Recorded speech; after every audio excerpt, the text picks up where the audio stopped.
Ahojte, tak my sme s Radkom zase v lese a dnes ideme znova niečo opiecť. Tak skúsime to natočiť. Máme taký krásne veľký oheň. No a u nás zase nasnežilo.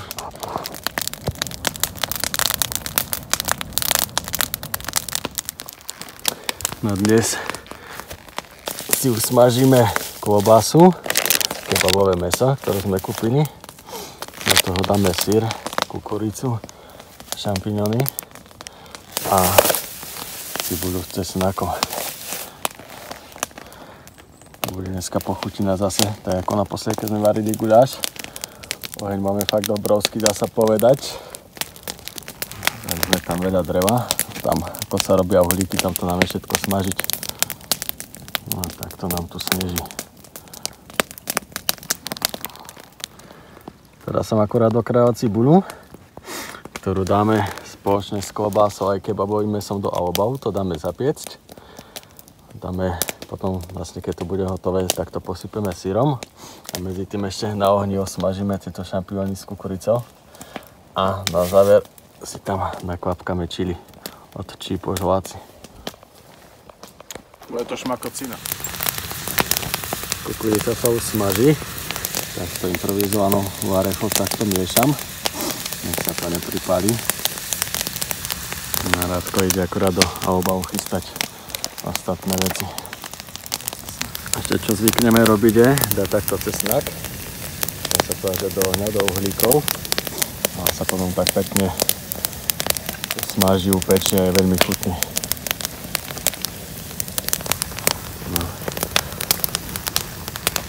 Kebabové mäso už máme v aobale, už to máme možno aj ohni. Vyzerá to ako v peci. No a potom to všetko dáme do tortily. No, kukuricu. A do šampiónmi som takto presunul na takúto improvizovanú piecku. Mne to tu horí. Máme to mäsko. No, cesnaky už máme. Vyzerajú takto, ale keď ich ošupneme, budú pekné biele. Budú veľmi chutné a nebudú štípať.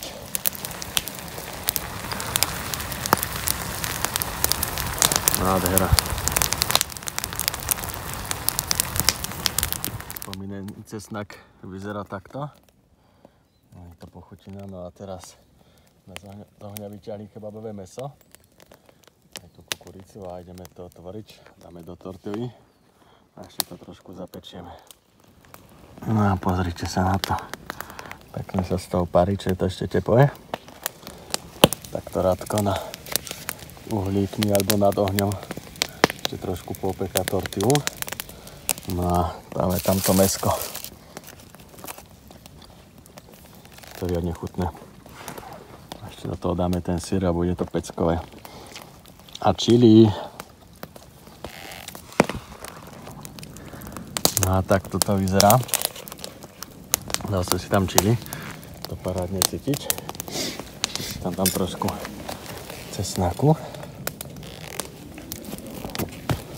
No a zabalím to. Čo poviete, vyzerá to dobre? No vyzerá to takto. A s Radkom už obaja tlačíme do hlavy. Čo povieš, Radko? Parádne. Šéf kuchár.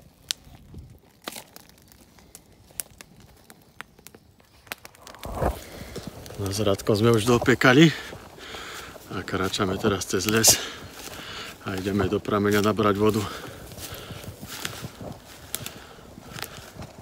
Tam hore za chrbtom, tam ideme.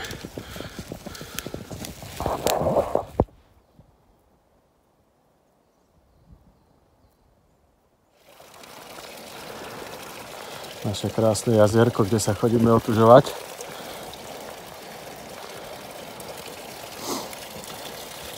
Hľadím človeka, ktorý to vybudoval. On určite bude pozerať toto video, takže týmto ho pozdravujem.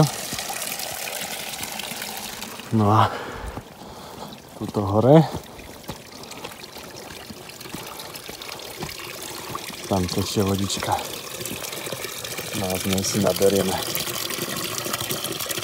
A tuto v týchto miestach, hoci kedy bývajú salamandry.